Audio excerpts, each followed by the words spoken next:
I'm Amni, and now I'm gonna describe to you about the background of Venezuela. First, where is Venezuela located? Venezuela located at the southern end of the South America. Then, what is the national capital of Venezuela? The national capital of Venezuela is called Caracas. Uh, Venezuela comprises an area of 353,841 square meters, and the land area is 340,560 square meters. Lastly, how much is the population? How much is the latest population of Venezuela?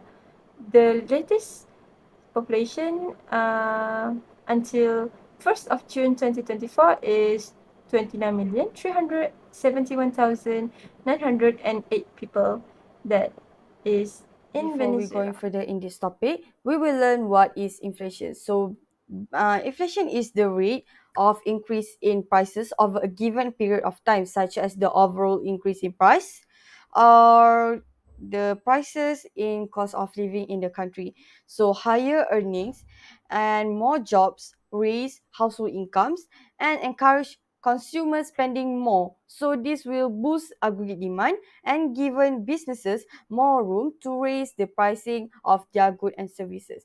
So they will lead to inflation to rise when it's affect a lot of different industry and enterprise. So basically, Venezuela is currently undergoing one of the worst inflation crisis globally. So after years of hyperinflation that peaked at 2021 at 686%, the economy of the nation is almost totally Let's get gone into awry. the inflation rate for the last 10 years. For 2014, the annual inflation rate was approximately 68.5% according to the Central Bank of Venezuela or BCV. This marked the beginning of sharp upward trend in inflation. For 2015, inflation rose dramatically to around 118.9% as reported by this BCV. For 2016, inflation reached a staggering 274% according to the BCB. Other estimates, other estimates, including those from international observers like the IMF, suggested even higher rates, often exceeding 700%. In 2017, Venezuela inflation rate reached approximately 2,800 18% according to the International Monetary Fund (IMF). In 2018, inflation soared to an astronomical about 130,000%. Meanwhile, in 2019, the inflation rate was estimated at 9,586%. In 2020, inflation remained extremely high, though it dropped to around 2,959%, sourced by the IMF. In 2021, the Central Bank of Venezuela (BCV) reported an annual inflation rate of about 686.4%, indicating a significant, though still high, rate for some inflation rate. In 2022, inflation continued to be a major issue, with estimates suggesting it remained well above 100%. The BCV reported inflation at around 234%. In 2023, the inflation rate showed signs of stabilizing but still remained high. Preliminary figures suggested that inflation was in the range of 350 to 400% After we learn about the Venezuela's inflation rate from the Dawisha just now, so basically Venezuela's inflation is still at the crisis level. So in between 2017 to 2019, Venezuela facing the greatest hyperinflation in their history. So the country required both significant economic changes and political has to find solution to stabilize the economy for over the long run. So immigration and widespread are two of the biggest humanitarian issues resulting from the hyperinflation inflation from this country. Next, we will learn about what is the issue that make the hyperinflation happen in Venezuela. So the economic industry caused by the collapse of the oil industry contributes to hyperinflation. So hyperinflation erodes the purchasing power of both businesses and consumers, making it difficult for businesses to maintain operation and pay employees, resulting in further layoff. So hyperinflation remove the certainty that a paycheck will be enough to meet living requirements as a price rise to erode the value of wages. So aware of this problem, some Venezuelan companies have started offering unusual compensation packages such as bonuses will paid in eggs or foreign currencies. Retaining their stability can also be used. So just imagine on 2018, Venezuelan people want to buy just one roll toilet tissue, and it's cost 2.6 million bolivar. Bolivar is their currency that equivalent to 2.6 bag of 1 kg bag sugar. So the price is so unbelievable and ridiculous to make people pay for it. So at 2018, we know that hyperinflation in Venezuela very worse in their history. So that will lead to shortage of food, medication, and any other needs for them because of So I this will now hyperinflation. continue with the reason as to why hyperinflation is happening in Venezuela. So the main reason is because of the excessive money printing. So when Venezuela facing a crisis, instead of collecting money from taxes or borrowing money, the government choose to print money, and because of this, the bolivar, which is their money currency, has decreased its value. So the next one is depends on oil revenue.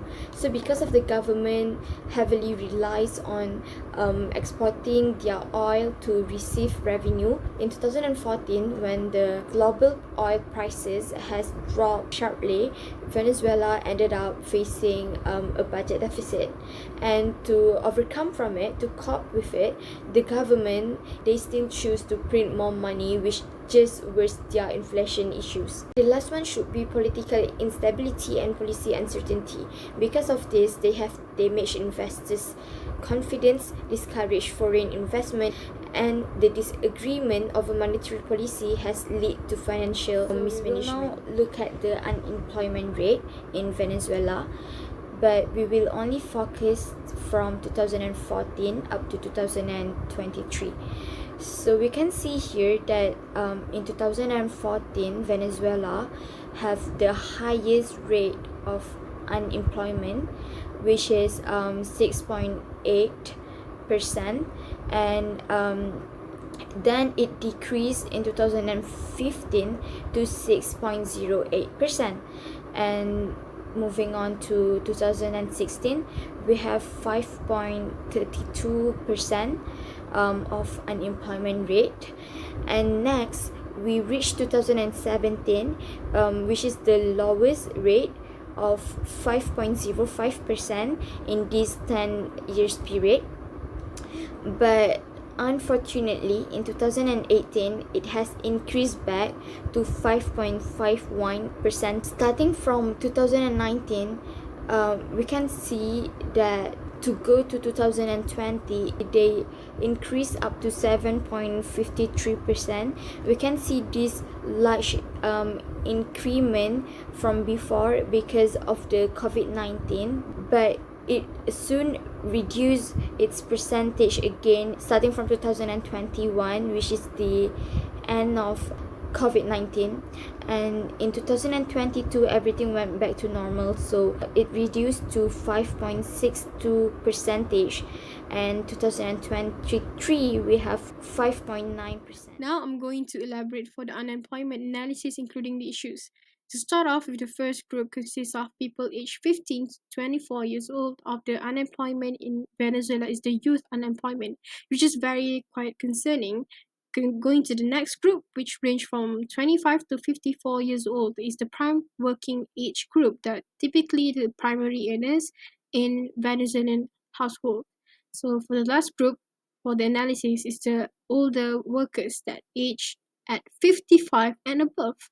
This group usually in our country would retire, but in Venezuela, it is very normal for this age of group to continue working as to the loss of savings in order to survive to get the daily needs, including food, water, and etc. Now we're going to look at the unemployment issue. The biggest out of the others problem goes to the downfall of oil industry in Venezuela. According to the last report by the Organization of Petroleum Exporting Countries OPEC, Venezuela produced only 527,000 barrels of oil per day in September 2021. This is equivalent to a drop of 2.49 million barrels per day, or 82.9% decline in oil production capacity compared to 2013 levels. We know now in Venezuela the oil industry is the cornerstone to the economy. This decline leads to broader economy problem where the oil industry income declined, there will be less money circulating in the economy, which decreases overall demand for goods and services. This causes businesses across various sectors to reduce their workforce.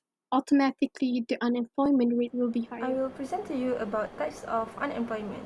There are 6 types of unemployment, and one of them is seasonal unemployment. Seasonal unemployment is where the demand of the labor is lower than normal, where people experience unemployment during the particular seasons of the year.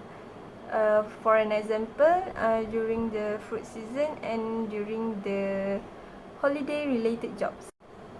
The next one is cyclical unemployment. It is when the labor force is reduced because of the economic downturn.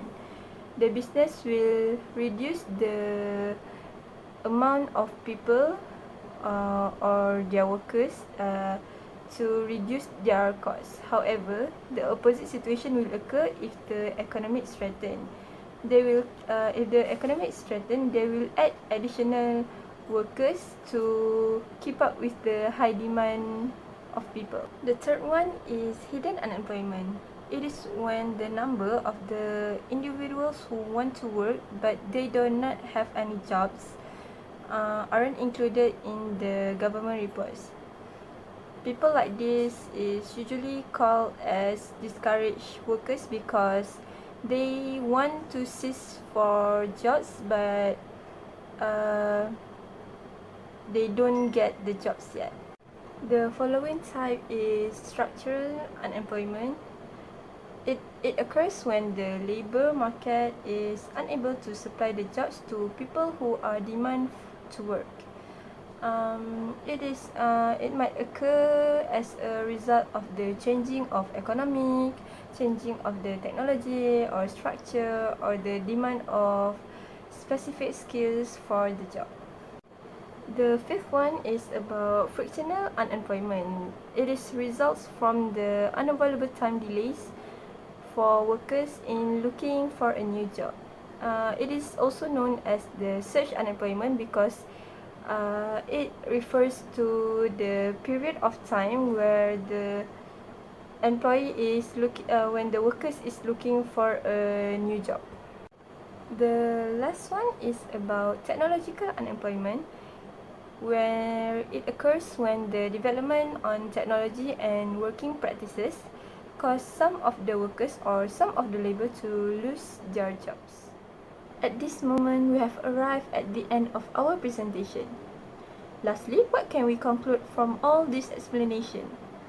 We can conclude that Venezuela continued to struggle with a socio-economic and political crisis due to the hyperinflation until now. In Venezuela, the economic catastrophe began with the government price controls and plummeting oil prices, which caused the state-run oil companies to go bankrupt. It also caused the unemployment people to be increased and the population of the country to decrease. Today, we saw that many people from Venezuela are immigrating to find jobs and supplies elsewhere other than their country.